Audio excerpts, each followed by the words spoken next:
After the end of World War II, the world was split into two, East and West. This marked the beginning of the era called the Cold War.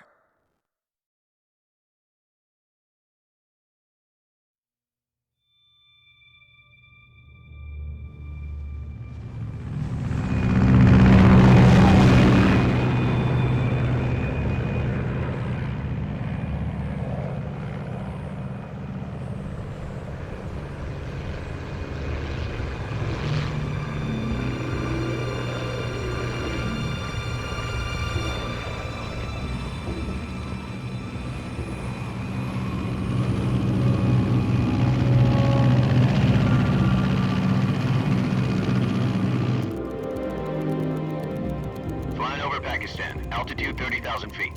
Approaching Soviet airspace. 20 minutes to drop off. Commencing internal depressurization. Equipment check. Arm main parachute.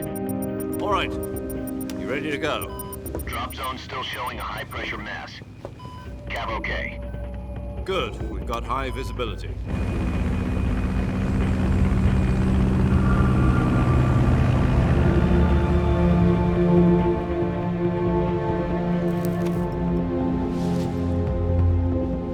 Put out that cigar. Connecting oxygen hose to interior connector. Put on your mask.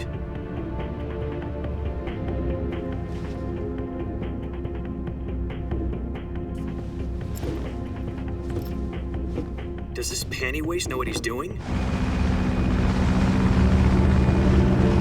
Approaching release point. 10 minutes to drop off. Hey, are you deaf? He said put out the cigar and put on your mask.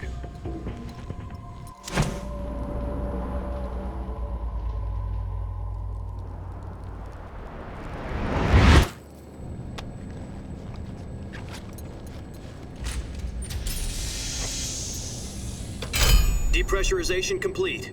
Checking oxygen supply. 6 minutes to drop off. Opening rear hatch.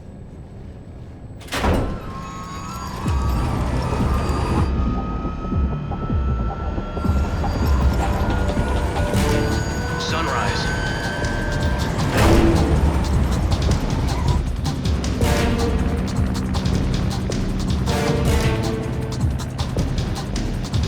External temperature minus 46 degrees Celsius. 2 minutes to drop off. Stand up. You'll be falling at 130 miles per hour. Try not to get frostbite from the wind chill. 1 minute to drop off. Move to the rear. Activate bailout model. This is one for the history books. The world's first halo jump. 10 seconds to drop off. Stand by. Status okay. All green. Prepare for drop off. Countdown. 5, 4, 3, 2, 1. Spread your wings. And fly. God be with you.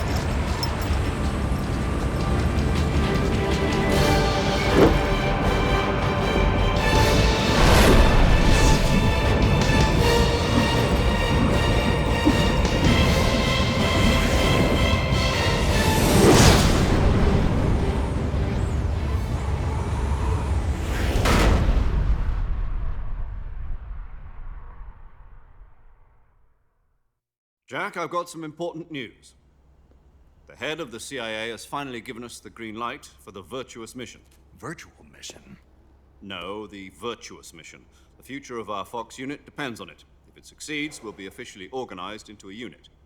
Virtuous mission? Sounds like some kind of initiation ritual. You know, don't get cocky. This isn't a training op. Right. So what exactly is this wonderful mission? Well, about 2 years ago, a certain Soviet scientist requested asylum in the West through one of our moles. His name is Nikolai Stepanovich Sokolov. He's head of the OKB-754 Design Bureau, one of the Soviets' top-secret weapon research facilities, and the East's foremost expert on weapons development. Sokolov? Isn't he that famous rocket scientist? The very same.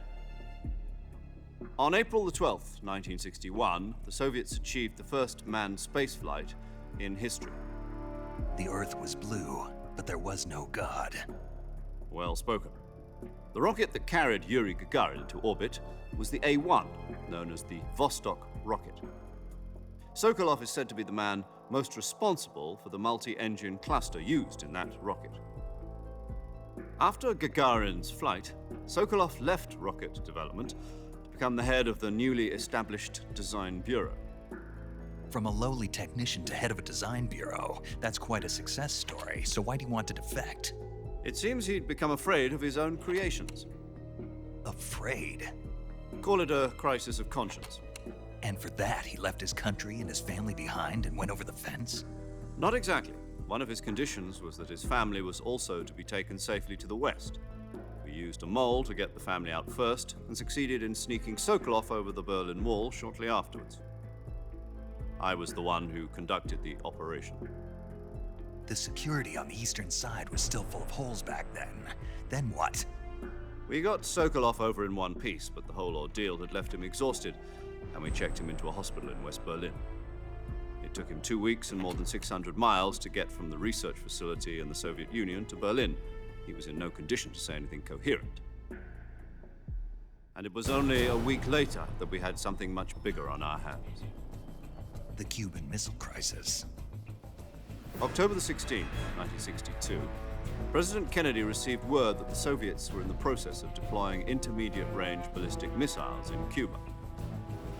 The President demanded that the Soviets dismantle and remove the missiles. At the same time, he announced a naval blockade to prevent further missile shipments from reaching Cuba.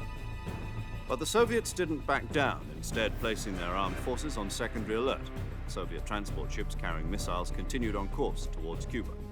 US and Soviet forces went on alert for an all-out nuclear war. Frantic negotiations were conducted through the UN's Emergency Security Council and unofficial channels to end the hair-trigger standoff.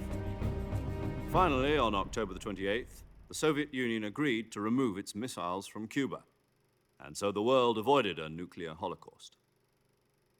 But in order to get the Soviets to pull their missiles out, we had to make a deal. You mean the one where the US agreed to remove its IRBMs from Turkey? No. The Jupiter IRBMs deployed in Turkey were obsolete, and we were going to get rid of them anyway. They had no strategic value whatsoever to either the US or the Russians. The Turkey deal was a ruse, a cover story that was fed to the other intelligence agencies around the world. So what did the Russians really want? Sokolov. They wanted us to return Sokolov. You mean the Soviets pulled out of Cuba just to get their hands on Sokolov? That's right. What the hell was he working on? At the time, we had no idea. We were running out of time. It was either give up Sokolov or risk full-scale nuclear war. In the end, we had no choice. President Kennedy gave in to Khrushchev's demand. The next day, I got Sokolov out of the hospital, handing him over to agents on the eastern side. Sokolov kept on screaming, "Save me," until he disappeared from my sight. Then a month ago, we received some new information from one of our moles. About Sokolov? Yes. He was taken back to the research facility and forced to continue working on the weapon in question under KGB supervision. What's more, it's on the verge of completion. So what kind of weapon is it? Something to do with space rockets? No, missiles. Same technology. I guess you're right. We don't know the details, but it appears to be a new kind of nuclear device. For half a year now, the Soviets have been conducting frequent nuclear tests at Semipalatinsk.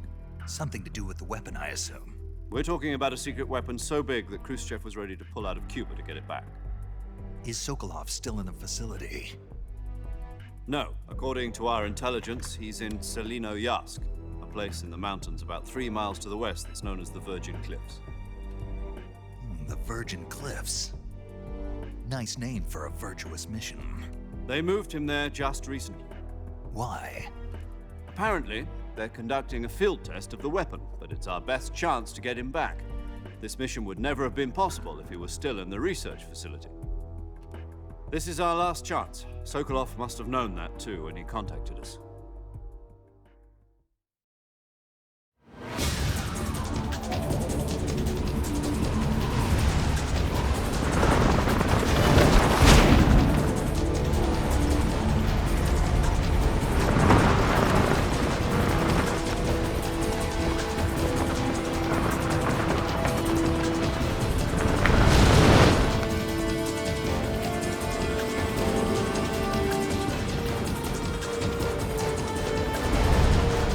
Jack. Your mission is to infiltrate Selino Yask in the Soviet mountains, ensure the safety of Sokolov, and bring him back to the West.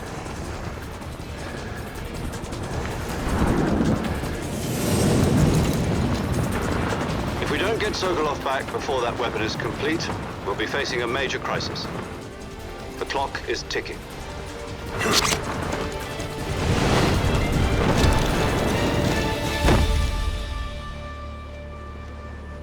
Once we've confirmed the rescue of Sokolov, stand by at the recovery point. A recovery balloon will be dropped at that point. Helium will be pumped into the balloon to inflate it. The process takes about 20 minutes. Once it's complete, the gunship's arm will latch onto the balloon and pull it up. The Fulton surface-to-air recovery system. I'm familiar with the theory. Take it easy. It's been combat-proven. Do you think Sokolov is up to it? The shock will be less than during a parachute jump, and the arm can handle up to 500 pounds. So you're planning on going over the border in a single combat Talon? She's equipped with two 6-barrel 20mm Vulcan cannons, as well as two 40mm machine guns. Sounds like she could hold her own against a battalion of tanks. Even with the fuel in the reserve tank, we're facing a 4-hour time limit. If all goes well, it shouldn't take more than a few hours. Home in time for dinner. But if anything goes wrong, you'll be eating dinner, breakfast, and all the rest of your meals in the jungle.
Do you copy? You're already in enemy territory, and somebody might be listening in. From here on out, we'll be using code names to refer to each other. Your code name for this mission will be Naked Snake. I'll be referring to you as Snake from now on. You're not to mention your real name. Snake? Oh, you don't like snakes? What do you mean? You've eaten one before, haven't you? In survival training. I'm glad to hear that. I don't know if I'd ever order one in a restaurant, but... Be careful, you might not have a choice. What about you, Major? What should I call you? Let's see. I'll be Tom. Call me Major Tom. This will be a sneaking mission. You must not be seen by the enemy. You must leave no trace of your presence. Is that clear? This kind of infiltration is the Fox unit's speciality. In other words, weapons and equipment are procured on site. That goes for food as well. You're completely naked, just as your name implies. Great. Now I see why you asked me if I like snakes. I suppose calling me Snake was your idea of a joke, too. No. There's a good reason for that. I'll tell you later when the time is right. Gotcha. Getting back to the subject, how exactly am I supposed to feed myself? You've been issued a knife and a tranquilizer gun. Use them to hunt for food. You'll also find some medical supplies in your backpack. Yeah, about the backpack. I lost it in a tree on the way down. I see. Well, you'd better go back and get it then. You know where it is? No problem. I can see it from here. It's stuck on a branch. To climb a tree, Stand in front of a tree that's covered in ivy and press the action button. I'll be monitoring your progress over the radio. We can't risk violating Soviet airspace, but I'll be in the gunship. My frequency is 140.85. I'll give you a call if I need to talk to you. If you need to talk to me, use the send function. Okay, Snake, go get your backpack.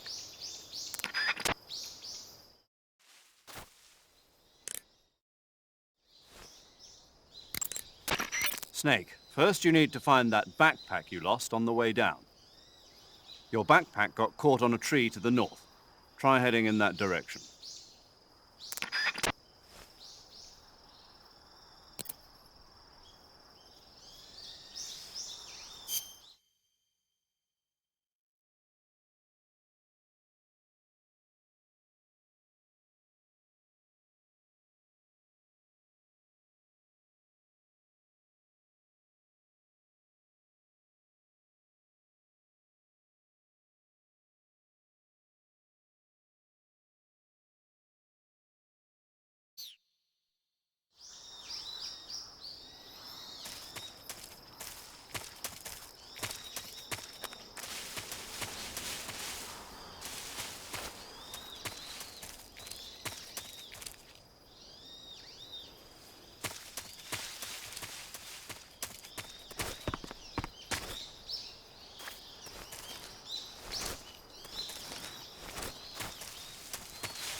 Snake, do you see any tufts of grass? Yeah, What kind of grass? just ordinary grass. Nothing special. You should check it anyhow. It's pretty thick grass, about waist high. If you crawl into the grass, you can advance under cover. When you do, the camera automatically switches to intrusion view. If you want to stand up again, press and hold the crawl button once more. If you press the crawl button briefly, you'll crouch in that spot. This allows you to observe things without blowing your cover. Got it? Yeah, but But what? was that the only reason? What do you mean? You had me check it just so you could tell me that? That's right. Pretty useful, huh? Right. Shall we carry on? By all means. Even when hidden in grass, if you make a noise, your enemies will locate you. When enemies are nearby, move with slight movements of the left stick. That way, you can proceed with minimal disturbance.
I see you've retrieved your backpack, Snake. To equip a weapon, it's necessary to take it out of your backpack. In the survival viewer, choose Weapon from the backpack. Your available weapons will be displayed in a window in the upper left. From that list, choose the weapon you want to equip and press the Enter button. For other equipped items, just do the same thing from Item. Got it. Use the survival viewer backpack. Yep, that's right. Survival is fundamental to this mission. After you've been out in the field for a while, your stamina will start to drop. If your stamina gets too low, it'll affect your performance. You won't be able to shoot accurately, for example, and your wounds won't heal as smoothly. Keep an eye on your stamina so you don't run out. To recover lost stamina, you can hunt for local flora and fauna. You can use either your tranquilizer gun or your knife to hunt. My only weapon is a Mark 22 Hush Puppy tranquilizer gun? That's right. It's been fitted with its own suppressor. However, the suppressor will deteriorate every time you fire. Once its durability reaches 0, the noise suppression effect will be gone. So don't get too trigger-happy with it. The suppressor's durability is shown in the icon. Any weapons and equipment beyond what you're carrying now, you'll have to find as you go. I have to find my own weapons and equipment? Whose crazy idea was this anyway? Solo covert actions are standard Fox operating procedure.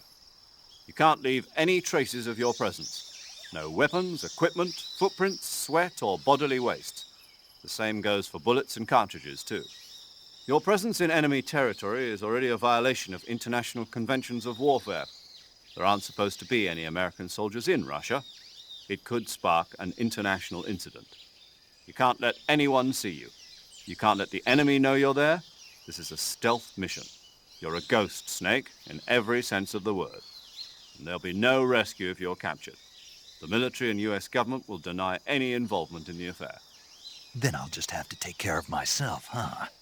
I'm afraid so. You've been given a fake death pill for that purpose. SIS guidelines stipulate that soldiers on covert ops like this one be issued a potassium cyanide capsule. Tape it to your body so you can take it when you need to. How generous of you. Use it if you're taken prisoner by the enemy. It'll send you into a state of false death for a short time. Fooling them into thinking that I'm really dead. So how do I come back to life? Just take the revival pill.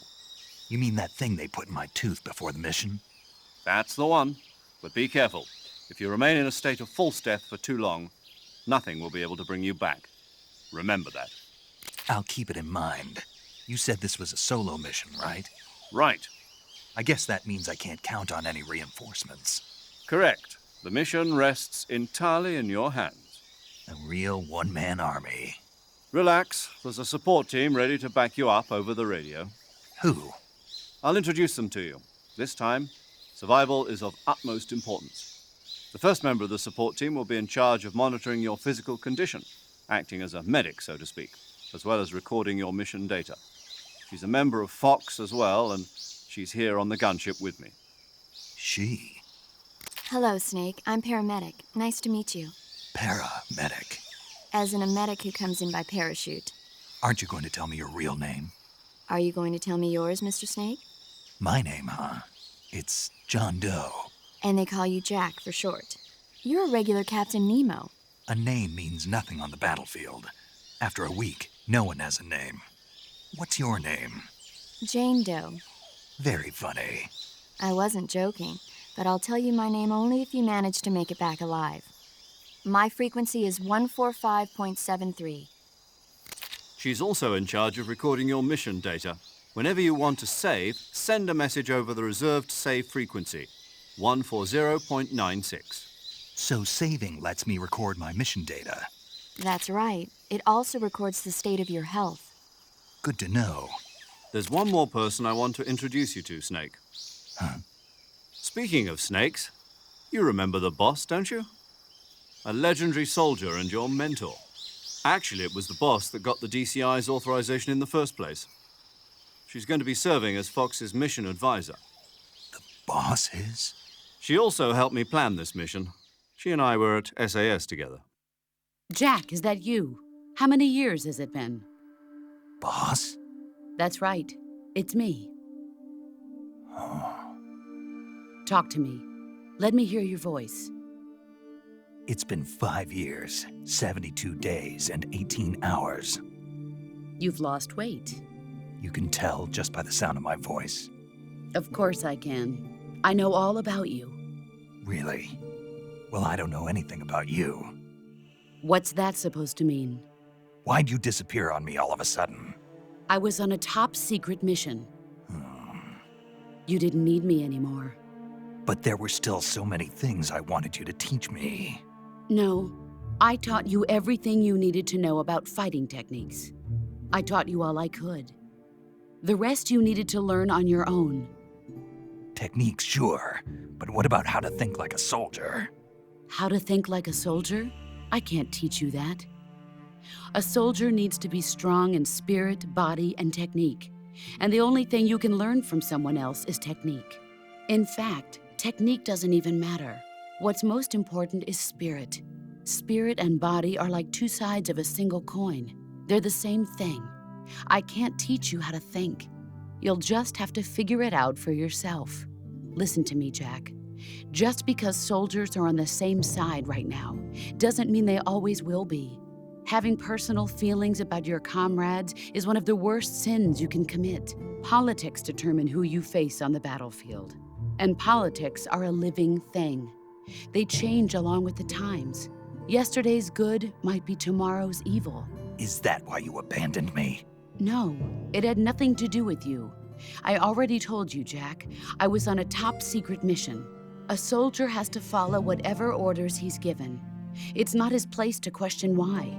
But you're looking for a reason to fight. You're a natural-born fighter, but you're not quite a soldier. A soldier is a political tool, nothing more. That's doubly true if he's a career soldier. Right and wrong have no place in his mission. He has no enemies and no friends. Only the mission. You follow the orders you're given. That's what being a soldier is. I do whatever I have to get the job done. I don't think about politics. That's not the same thing. Sooner or later, your conscience is going to bother you. In the end, you have to choose whether you're going to live as a soldier or just another man with a gun. There's a saying in the Orient, loyalty to the end. Do you know what it means? Being patriotic. It means devoting yourself to your country. I follow the president and the top brass. I'm ready to die for them if necessary. The president and the top brass won't be there forever. Once their terms are up, others will take their place. I follow the will of the leader, no matter who's in charge. People aren't the ones who dictate the missions. Then who does? The times. People's values change over time, and so do the leaders of a country. So there's no such thing as an enemy in absolute terms. The enemies we fight are only enemies in relative terms, constantly changing with the times. As long as we have loyalty to the end, there's no point in believing in anything, even in those we love. And that's the way a soldier's supposed to think? The only thing we can believe in with absolute certainty is the mission, Jack. All right, but do me a favor. What is it? Call me Snake. Snake. Oh, right. Your code name is Snake. It suits you well. That's right. The legendary unit that the boss put together during World War II was a snake. The Cobra unit, a group of heroes that brought the war to an end and saved the world. As long as you've got a legendary hero backing you up, you'll be fine. Isn't that right, Snake? Yeah, I can't think of anyone else I'd rather have with me. Oh, and one more thing, boss. Yes? It's good to hear your voice again. Same here. After all, who knows if either of us will make it out alive? Snake, you are always best at urban warfare and infiltrating buildings. But this is the jungle. Survival is going to be key. Those CQC techniques I taught you are sure to come in handy. CQC? Close quarters combat, huh? I've been in the Green Berets for the past few years. I'm probably pretty rusty. Not to worry. I'll be here to help you remember. After all, this is your first actual survival mission. I'll be supporting you over the radio. Where are you, boss? Next to the major? The boss is communicating with us by radio from aboard a Permit-class submarine in the Arctic Ocean. My frequency is 141.80. Call me if you need my advice on battle techniques. Gotcha. Your mission is to retrieve Dr. Sokolov.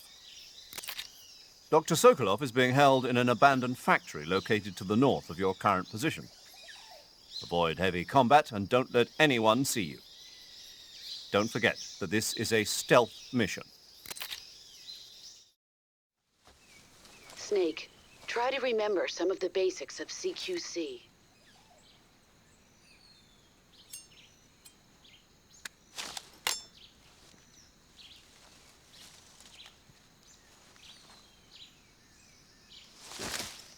Commencing virtuous mission now.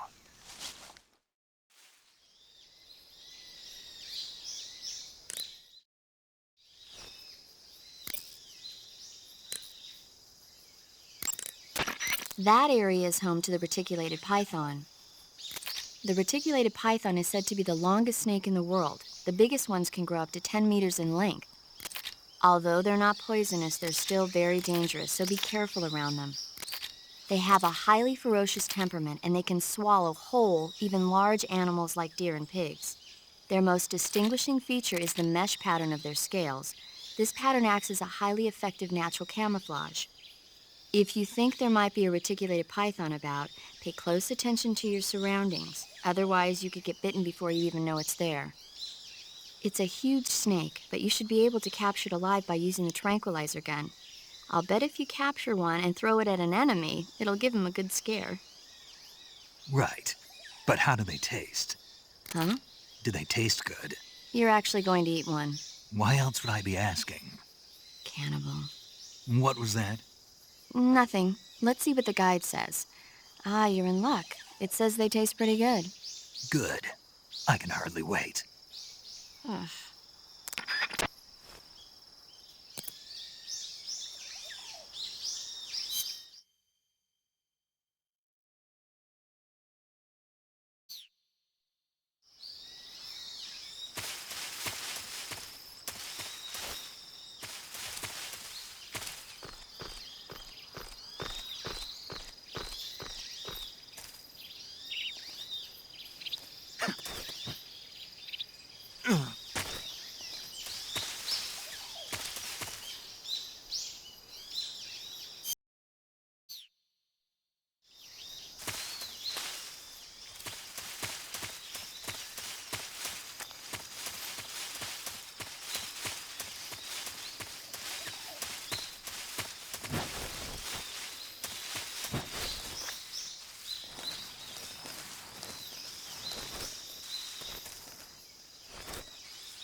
Snake, be careful of that swamp.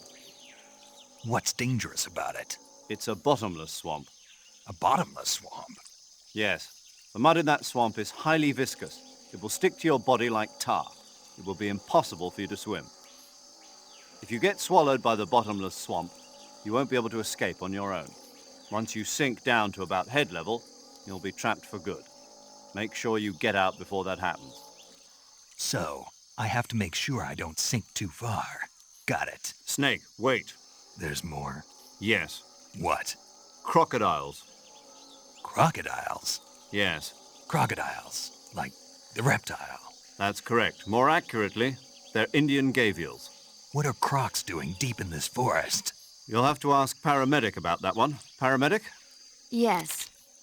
The Indian gavial is a crocodile that originally lived in freshwater regions in India and Nepal. Why are Indian crocodiles way out here? They're captive crocodiles that were brought here for research purposes but escaped and became wild again. Indian gavials are large creatures. Adult males grow to over 6 meters in length. You'll never catch one alive, even if you use the tranquilizer gun. Got it. So, how do they... Taste? Yes, I did look into that. You know what they always say. Tastes like chicken. Sounds delicious. But be careful when capturing an Indian gavial. Normally they're cowardly creatures, but the ones in the forest there are belligerent. Apparently they attack humans. What do you mean? They weren't the direct subject of any serious research, but some think they may have become violent as a side effect of the atomic research that was conducted nearby.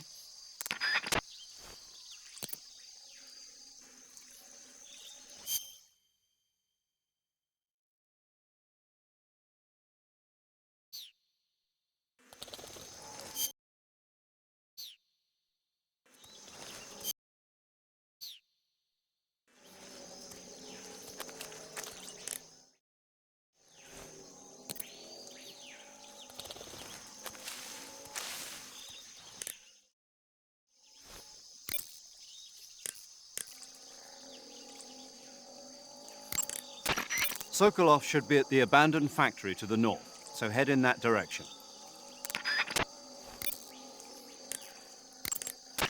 I see you've captured a giant anaconda. The giant anaconda is believed to be the largest snake in the world in terms of weight and diameter. It's not poisonous, but its large size makes it extremely powerful. They say it even eats crocodiles. Its only natural predator is man. And snake. And snake. Got it. So how does it taste? I knew you were going to ask me that. Glad I didn't disappoint you. So? Well, the guide says it tastes all right. Good. I'll have to try some. Ugh.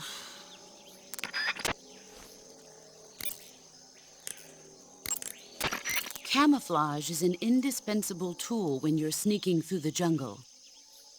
To use camouflage, first press the Start button to go to the Survival viewer. Then select Camouflage and press the Enter button. Select Uniform to select Battle Fatigues, and Face to select Face Paint. Choose battle fatigues that match the surrounding environment. The most effective camouflage is attained by selecting fatigues that blend in with the environment. Camouflage patterns that stand out in your surroundings will attract attention.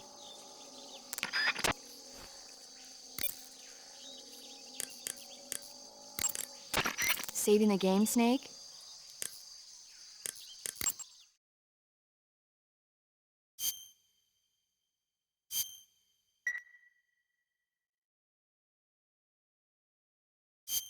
Hey, Snake, you ever heard of Godzilla, King of Monsters? No, what is it? It's a movie. You haven't seen it? Nope. It's about this monster called Godzilla, who grows to an enormous size in a nuclear test and goes on a rampage in Tokyo. Nuclear test, huh? Then the Marshall Islands must be crawling with giant monsters right about now. It's just make-believe. Maybe that's why my pants have been so tight lately. Snake, it's a movie, not a report out of Los Alamos. I know. So then what happened? Godzilla is immune to all weapons, and humanity has no way to stop the monster. Dr. Serizawa develops a new type of weapon, but meanwhile, Godzilla is getting closer and closer to Tokyo, obliterating everything in its path. It was originally a Japanese movie, but they made an American version too. I recommend seeing the original Japanese one if you ever get the chance. It's mostly mindless fun, but it's also got a serious anti-nuke message as well. Where can I see the original? You'll just have to go to Japan. Really? That's too bad. Well, if you wait 40 years, you might be able to see it in America too. Why's that? 2004 will be Godzilla's 50th birthday. You think they're still going to be making Godzilla movies then? Of course! Everybody loves Godzilla. You sure know a lot about movies. I don't suppose you're the movie-watching type, are you? Not really. Okay, then I'll tell you everything I know. When the going gets tough, movies can save your life. It's always good to be able to look at things from a different perspective when you get in a jam. That's the magic of movies. No kidding. Well, I guess it might at least make a nice distraction. That's the spirit, Snake. Have a little fun.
Do you want to save?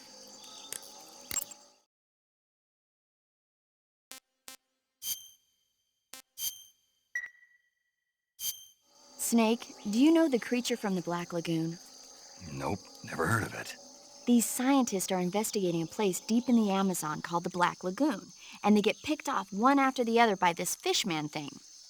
And there was this scene when the heroine is going for a swim and the creature sneaks up on her from underwater. Oh, I thought my heart was going to stop. I mean, of course, the 3D effects in It Came from Outer Space were a lot more intense, but... It wouldn't be referring to you coming from outer space, would it? How rude! Why do you say that? Because no one on Earth could be as charming as you. Fine, I'll just get to the point, Snake. Be careful of what's around you when you're in the water. Just imagining you swimming in those jungle rivers makes me think of you being attacked by a fishman. I appreciate the concern. Fishmen aren't the only things that'll attack you in the water. Really be careful out there. Okay. And don't be attacking any pretty girls going for a swim, either. Are you calling me a fishman? You started it.